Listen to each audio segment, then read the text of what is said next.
Hello there, darling. It's Evelyn. And let me just start by saying this. I decided to sell your house to buy a new car for my wife. She's more important. That's what my son said to me. My son. The child I carried, raised, defended with my whole heart. I just sat down with a cup of tea when he uttered those words, plain as if he were commenting on the weather. And in that single breath, he unraveled the very last thread of my patience, my trust, my willingness to stay quiet. Let me take you there. It was a Wednesday afternoon. I remember because the laundry was half done and the kitchen still smelled faintly of lemon polish. I'd just finished folding towels when the doorbell rang.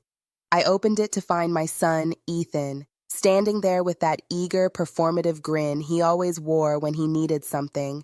Behind him, in the gleaming driveway, was his wife Tamara's car, one of those luxury SUVs with the leather seats and screens in the headrests. The kind of car you don't buy unless you're trying to prove something. "Hey, Mom," he said, walking in before I could even respond. "Tamara's waiting in the car. We won't stay long." He didn't ask if I had time. He didn't even offer to sit. Instead, he stood in the middle of my living room, the one still decorated with cross-stitched pillows and the oak coffee table I bought with my first bonus at the accounting firm, and dropped it like a brick on my chest. "I wanted to tell you in person," he said, glancing around as if the house already belonged to someone else. "I've decided to sell your place." I blinked. "I'm sorry. What?" He exhaled through his nose like I was the one being difficult. "Look, you're barely using the space. It's an old property, Mom, and Tamara really needs a new car. It just makes more sense." I stared at him, my heart racing in that quiet, dangerous way it does when something inside you starts to crack. "You're selling my house, so your wife can drive a newer car?" I asked, my voice catching at the edges. "She's more important now," he said, shrugging. "This is about building our future. You've had your time." I didn't speak, not right away. Because sometimes, darling, the deepest wounds are silent when they first hit, like the echo of a bell still ringing somewhere deep inside your ribs. I looked down at the floor, at the rug I crocheted during the winter after my mother died. I looked at the mantel, still lined with school portraits, his little toothless grin in second grade, his graduation cap, the wedding photo I paid for. My home was layered in pieces of him, and now he wanted to strip it bare. Tamara's horn beeped outside, sharp and impatient. "I'll handle the paperwork," he added, already moving toward the door. "Shouldn't take more than a few weeks. Just start thinking about where you'd want to go. Maybe a small condo, something manageable." I stood in the center of my home, completely still, completely hollowed. And as the front door shut behind him, I realized something. He wasn't just taking the house. He was taking me out of the picture. But what Ethan didn't know, what Tamara never bothered to ask, was that I've been keeping a folder in my sewing room for over 6 years.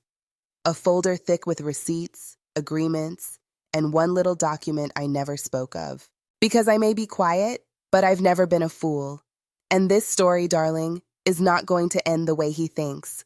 The folder was thicker than I remembered.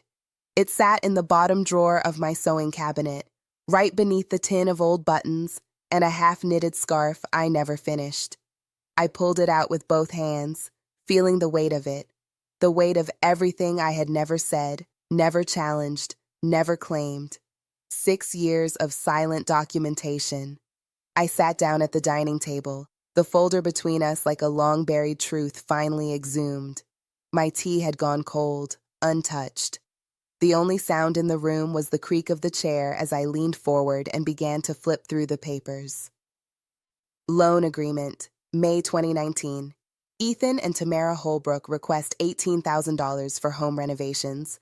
Approved and signed by Lenore E. Holbrook. Wire transfer confirmation, November 2020, $11,300 transferred for IVF treatments. A gift, I was told, but with the caveat that it would be temporary. Car lease co-signature, August 2021.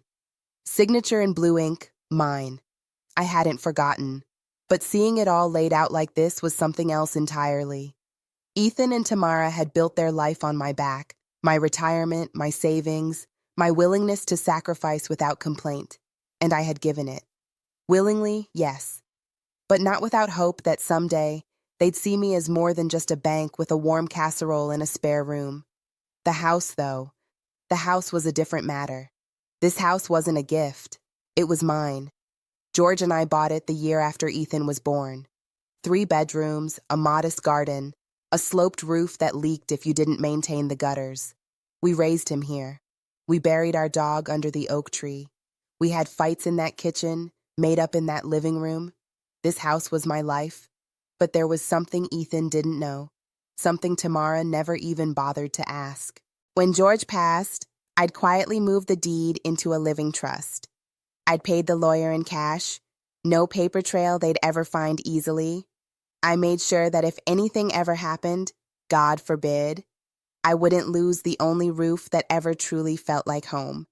And though Ethan was named in the will, the trust had final say. They couldn't sell this house, not without me. But I didn't tell him that, not yet, because what stung wasn't just the greed or the entitlement. It was that phrase, "She's more important now." It haunted me, rang in my ears like a song stuck in the wrong key.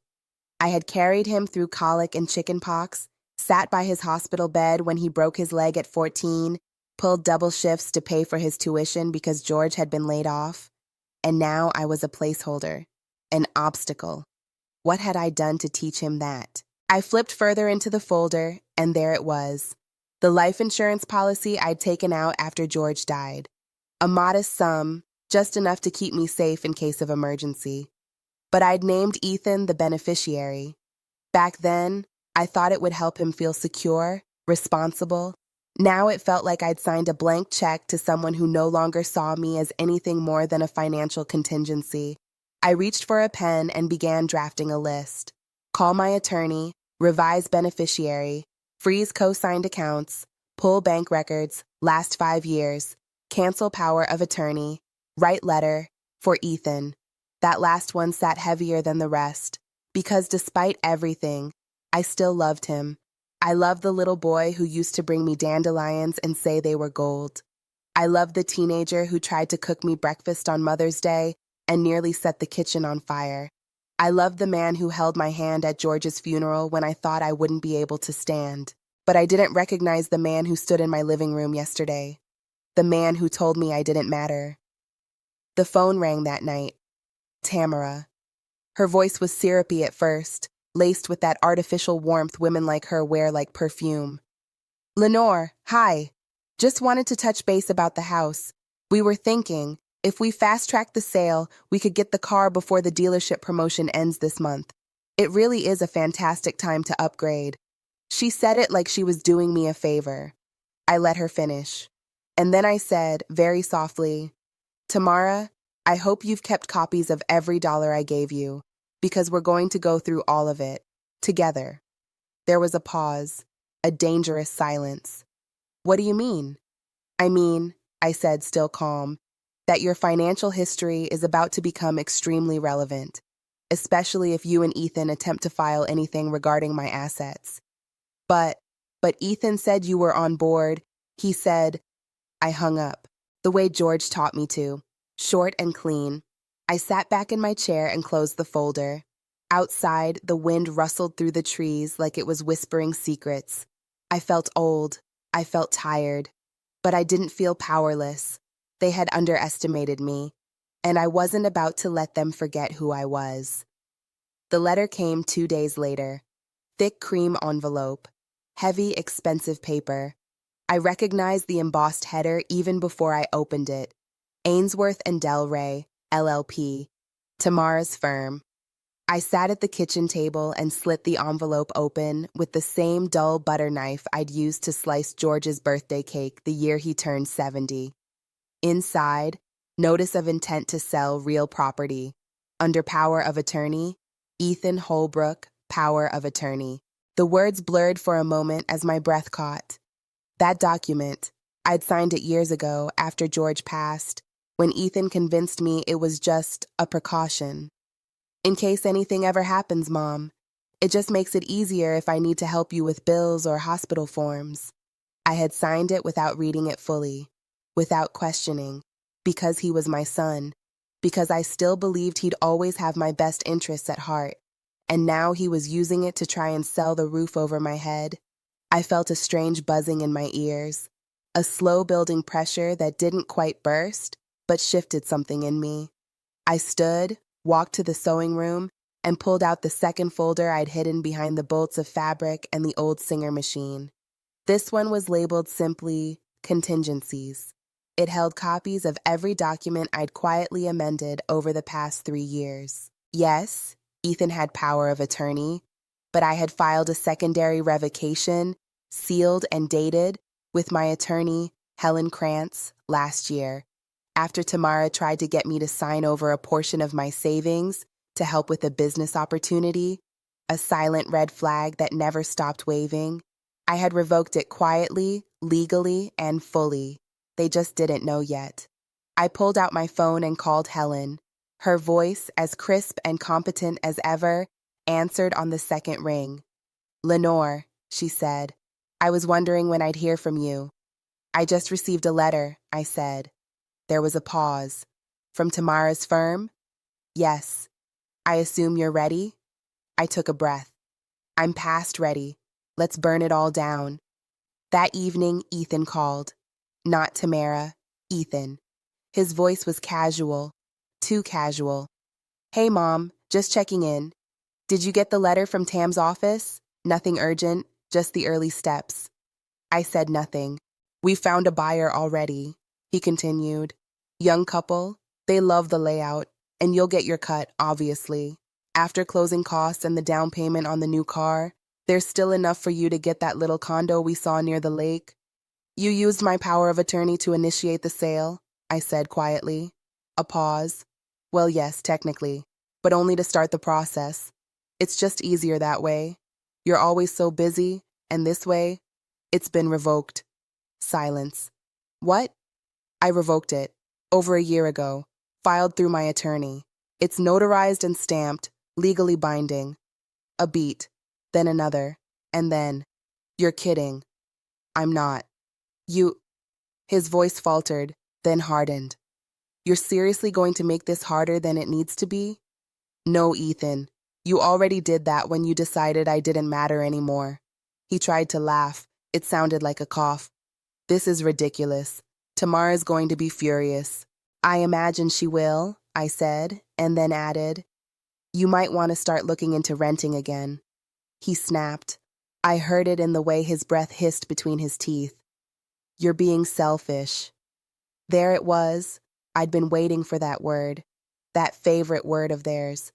Used every time I said no, every time I didn't bend, I didn't respond. I simply hung up. 3 minutes later, my phone buzzed again. "Tamara, you don't get to make things difficult just because you're bitter. We've built a life and you should be proud, not petty. Don't ruin this." I stared at the message for a long time. Then I typed exactly 3 words. "Talk to Helen." The next day, Helen filed a cease and desist notice against Ainsworth and Del Rey. She also submitted a formal complaint to the real estate board regarding their attempt to initiate a sale using a defunct legal instrument. The kicker? She sent them a copy of the revised power of attorney revocation, along with an affidavit stating I had never given verbal or written consent for the sale. It wasn't just legal, it was surgical. By Friday, Tamara's email tone had shifted drastically. "Lenore, perhaps we got off on the wrong foot. Let's discuss this in person. Ethan and I are open to options. We just want what's best for everyone." But it was too late, because in the span of 4 days, I had gone from a woman they underestimated to a problem they couldn't control. The real twist, though, came Saturday morning. Helen called. "You should sit down for this," she said. She'd done a title search on the property, just to confirm everything before filing further actions. "What did you find?" I asked. "There's a lien," she said. "A quiet one, placed 6 months ago." My heart stopped. "On my house?" "Yes, for $47,000. Filed under a shell company, Delcor Ventures LLC." "And who owns that?" She hesitated. Tamara Holbrook. I closed my eyes. Of course. Of course she'd found another way. Another door to slip through when I closed the front one. But here's the thing. I've spent a lifetime balancing ledgers, both financial and emotional. And I knew when someone was trying to erase me from the equation. You'd think betrayal would come loud, with slamming doors, shouted words, tears. But no. It's the quiet ones you have to watch for. The ones who smile over dinner while filing liens behind your back. I sat in my living room, holding Helen's printed report in trembling hands. There it was in black and white, a lien against my home. Tamara's signature, Delcor Ventures LLC, listed as the lien holder. Hidden, not just sneaky, strategic. The supposed reason? A business loan reimbursement. Tamara claimed she'd paid on my behalf. Completely fabricated. She never gave me a dime, I told Helen. If anything, I've been the one financing their lives. I know, she said. But right now, it's your word against hers, unless we prove otherwise. So we got to work. We pulled 6 years of bank statements, dug through emails, flagged every transfer, gift, payment. I printed it all, highlighted every outgoing dollar with a name attached. There were spa days, school fees, jewelry purchases, even a down payment on their summer rental in Malibu. Ethan had signed the vacation agreement, and I had paid the deposit. That night, as I sifted through receipts in my office, something else surfaced. A file labeled Boutique Expansion 2021, Tamara's pet project. She'd launched a pop-up fashion boutique. Borrowed, she said, only a little to get started. It was $22,000. I'd wired it to her business account, stupidly labeled gift. No promissory note, no repayment terms, just trust, just me, being what I'd always been, a mother trying to help. I found the email thread. Tamara's words, clear as day. Thank you, Lenore. You're saving me. This will never be forgotten. No mention of a loan, no contract, just that line. This will never be forgotten. How right she was. The next day, Helen filed a motion to dispute the lien. The evidence was overwhelming. Every dime I had given them, documented and voluntary, with zero legal obligation for reimbursement. Tamara must have gotten wind of it within hours, because by noon, Ethan showed up at my house. He didn't knock. He never knocked. He walked right in, red-faced, nostrils flaring, his phone still clutched in his hand like a weapon. Are you trying to destroy us? I looked up from my chair. Come in. Why don't you sit down? I'm not here for tea, Mom, he snapped. I just got off the phone with Tamara. She says you're trying to sue us over a car, over some stupid receipts. I stood up slowly. You mean the car I co-signed for? The one she drives to her yoga retreats? His jaw clenched. You're overreacting. You're bitter because we tried to sell the house. You lied, I cut in. You used a revoked power of attorney to try and force me out of my home. Tamara filed a lien she has no right to, and now you're standing in my house yelling at me as if I've wronged you. He looked stunned. I don't think he'd ever seen me raise my voice. I gave you everything, I said. And when I stopped giving, you tried to take. He sat down then, not because I invited him to, but because his legs gave out. For a moment, he looked like my boy again. Small, lost. A man who had wandered so far from who he used to be, he couldn't find the road back. I didn't know, he murmured. About the lien. I believed him. Tamara had always kept him in the dark, just enough to twist the truth when it served her. She forged my name? He asked, finally looking at me. No, I said. She used her own. That's what makes it worse. She didn't hide it. She thought I wouldn't dare challenge her. He nodded slowly. What do we do? We. It was the first time in years he'd said that word in reference to us. And for a moment, a very small part of me softened. But not enough. You talk to her, I said. You make her withdraw the lien, publicly. Then we talk. Maybe. He hesitated. And if she doesn't? Then I will show the judge every bank statement, every transfer, every message. I will not be erased, Ethan. Not quietly. Not this time. He left without saying goodbye. That night, a white Mercedes pulled up outside my house. I didn't bother going to the door. Tamara never got out of the car. She just sat there, engine idling, her silhouette still as stone. She must have stayed 20 minutes. Then she pulled away. I found the envelope the next morning, slipped under the door. No return address. Inside, a single sheet of paper. Effective immediately, Delcor Ventures withdraws its lien on the Holbrook property. No further claim will be made. Unsigned, no apology, just surrender. But I wasn't finished. The following week, Helen helped me file a formal petition with the court. Not to sue, not yet, but to establish that any future transactions on my behalf would require dual verification from both me and a legal witness. It was my final act of reclaiming something I had lost a long time ago, authority over my own life. I also updated the deed, again, this time placing the house into a protected senior trust. Not even Ethan could access it now, not without breaking the law. Let them try. Let Tamara stew in her silent fury. Because the woman they had counted on to stay quiet, she was gone. But the silence that came next wasn't the satisfying kind. It was heavy, final. No visits, no calls, no texts. Ethan and Tamara had gone dark. I should have felt peace. Instead, I felt unmoored. Not regret, not guilt. Just that strange emptiness that follows a storm, when the wind stops howling, and all that's left is the quiet sound of your own breathing. I sat in the kitchen that Sunday morning, watching steam curl off my coffee, and I realized I had spent so much time fighting to be seen, I hadn't considered what would happen when they stopped looking altogether. The house was silent, not the warm kind of silence, where the kettle whistles and the radio hums softly in the background.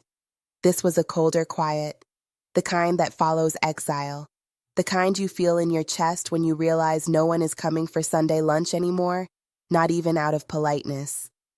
2 weeks had passed since the lien was withdrawn, since Ethan stopped answering my calls, since Tamara vanished from every group chat and family thread. I hadn't seen my grandson in over a month. Not a single knock at the door, not even an email. I should have felt vindicated, proud. Instead, I stood in my hallway one morning, looking at the photo of Ethan at age 5, missing his 2 front teeth, smiling like the whole world belonged to him, and I wept. Not because I regretted protecting my home, not because I wished I'd let them get away with it, but because it had come to this. Because somewhere between dance recitals and mortgage co-signatures, between helping with rent and paying for hospital bills, I had become the scaffolding they climbed and then forgot to dismantle. They thought scaffolding had no feelings, no memory. But I remembered everything. The final blow came in a whisper, the kind that travels through neighbor fences and grocery store aisles. My friend Joanna leaned over her shopping cart, her voice low. "Lenore, I thought you should hear it from me. Tamara's been saying, well, that you're not mentally well, that you've been unstable since George passed." The world tilted under my feet. "That's why they tried to sell the house," Joanna said gently. "She's telling people you imagined the lien, that Ethan's only concern was your safety." I nodded slowly, gripping the cart to keep myself upright. A campaign. That's what it was.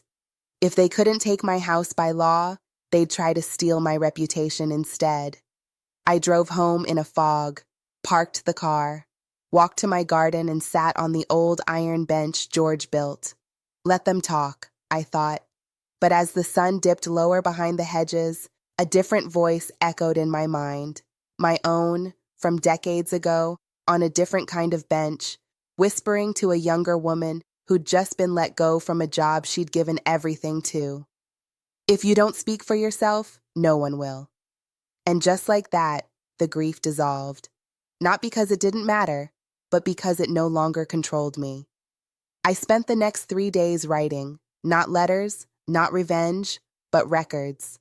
A lifetime of giving, of co-signing, of stepping aside, of pouring from a well no one bothered to refill. I printed them, bound them, labeled them, the ledger of what I lived. I placed a copy in my safe, another in Helen's office, and the third I mailed to Ethan. No letter, no signature, just the truth. On Sunday, I got a text. Simple. From an unknown number. I read it. That was all it said, and I knew it was him. The next day, a car pulled up. Not a Lexus, not one of their polished luxury rides, just Ethan, alone. He stood at the base of my porch for a long time before he said anything. I didn't know about the lien, he said, voice quiet. Not really, but I didn't ask either, and that's the same thing. I waited. He looked older, grayer. His eyes, those same brown eyes I used to clean chocolate smudges from, were hollow now. I let her convince me you were slipping, he said, that you were being dramatic, that you didn't know what you were doing. He laughed bitterly. Turns out you were the only one who did. I didn't speak. I wanted to let him feel it all, every bit of it. He looked up at me then. Mom, I'm sorry. That was it. No justifications, no bargaining. Just those 3 words I never thought I'd hear again. I opened the screen door and stepped out into the afternoon light. I didn't do it to hurt you, I said. I did it because I finally remembered I mattered too. He nodded. I know. We stood there for a while. The wind in the garden, the creak of the porch. I want to earn it back, he said finally. Whatever that means. If that means nothing, I'll accept it. It means starting with the truth, I said, and accepting what it cost. He nodded again, and I saw something I hadn't seen in him since he was a boy. Humility. I brought something, he said, reaching into his coat pocket. He handed me a check. Not from him, not from Tamara. It was from the boutique, $22,000. She's liquidating, he said. She's leaving. I didn't ask where. I didn't care. I took the check and placed it on the railing beside me. I won't cash it, I said, but I'll keep it. He smiled faintly. I understand. Later that night, I sat alone in the sunroom, painting again. The light filtered in through the garden glass, soft and gold. My brush moved across the canvas in slow strokes, blues and ochres blending into something abstract and peaceful. For the first time in years, I felt light, not because the burden was gone, but because I'd finally set it down. My phone buzzed once, a photo from Ethan, my grandson holding a sign for a lemonade stand, big gap-toothed smile, just like his father once had. He says he's saving for a bike, said he wanted to earn it himself. I smiled, a real one, because maybe, just maybe, the next generation would learn something we never taught the last, that what is earned holds more than value. It holds pride, and that no one, not even a mother, should be expected to give everything without being seen. That night, I poured myself a cup of chamomile and stepped out onto the porch. The wind was calm, the garden blooming, the house mine, still mine.